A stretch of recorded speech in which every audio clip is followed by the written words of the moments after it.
দিল্লি বিধানসভা নির্বাচনে বিজেপির বিপুল জয়ে মালদার চাঁচলে বিজেপি নেতাকর্মীদের বিজয়োল্লাস। শনিবার বিজেপির বিজয়োল্লাসের ছবি নজরে এলো চাঁচল সদর এলাকায়। বিজেপির নেতাকর্মীরা মিলে গেরুয়া আবির মেখে আবির উড়িয়ে সাধারণ মানুষের মধ্যে লাড্ডু বিলি করে দলের জয় সেলিব্রেশনে মাতোয়ারা হন। জয় সেলিব্রেশনে সামিল বিজেপি নেতৃত্বের বক্তব্য, দীর্ঘ 27 বছর পর দিল্লিতে একক সংখ্যাগরিষ্ঠতায় বিজেপি জয় পেয়েছে। আগামী দিনে দিল্লিতে বিজেপি সরকার গঠন করবে, তাই দলের এই জয়ে তারা জয় সেলিব্রেশনে মাতোয়ারা হয়েছেন।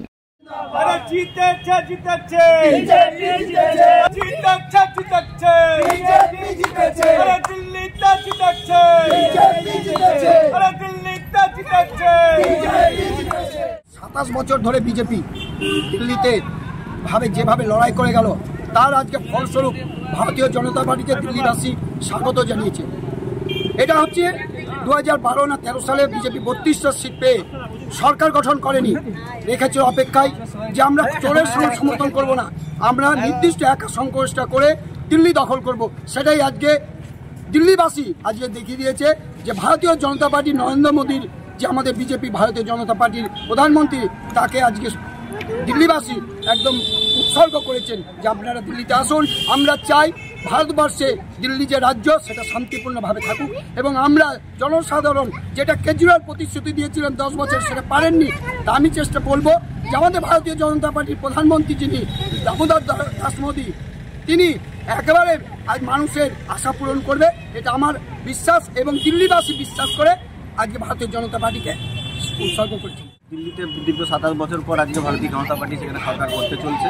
পূর্ণ বহুমতে আমরা সেখানে জিতেছি, এবং পাশাপাশি আজকের যে জয়ের উচ্ছ্বাস আমরা সেখানে আজকে চাঁচল মণ্ডলের 227 নম্বর বুথে আমরা উদযাপন করছি। এখানকার সাধারণ কর্মী এবং নেতৃত্ব এবং সাধারণ পথযাত্রী মানুষকে লাড্ডু বিতরণের মধ্যে দিয়ে আজকে আমাদের কর্মসূচি।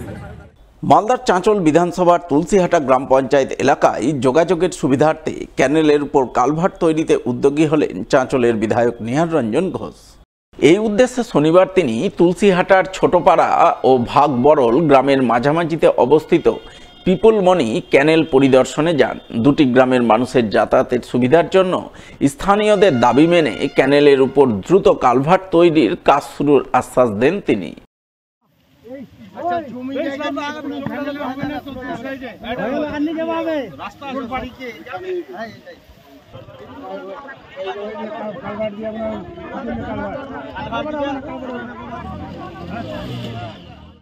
আমার কাছে যা খবরটা পেয়েছি, 15-20 দিন বছর হলো এই ছোট পাড়ায় এখানে প্রচুর মানুষ এপার ওপার বসবাস করে। এর আগে যারা দায়িত্বে ছিলেন, জনপ্রতিনিধি ছিলেন, তাদেরই এই কাজটাকে গুরুত্ব দেওয়া উচিত ছিল। তারা কেন করেনি বলতে পারবো না।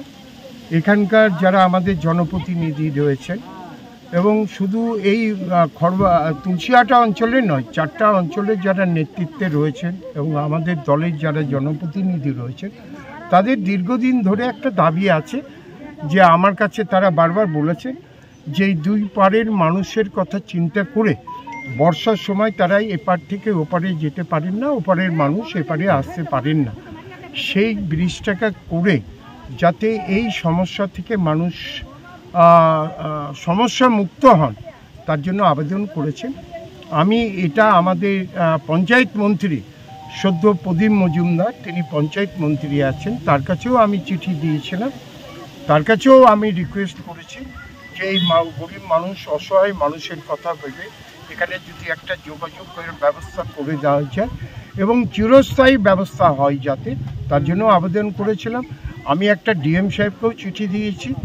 এই দুজনের চিঠি দেওয়ার পর যৌথ উদ্যোগে আজকে আমরা তদন্ত এখানে এসেছি স্পটে, এবং ইঞ্জিনিয়ার সাহেবও এসছেন, তিনি মেজারমেন্ট করছেন, করে একটা স্কিম তৈরি করলে তখন আমি এই স্কিমটা নিয়ে যাতে বাস্তবে রূপ পায় এবং বাস্তবে যেন আমরা মানুষের মুখে হাসি ফুটাতে পারি একটি কংক্রিট ব্রিজের মাধ্যমে, তার চেষ্টার জন্য আজকে আমাদের কিন্তু এখানে সবাই উপস্থিত হয়েছে।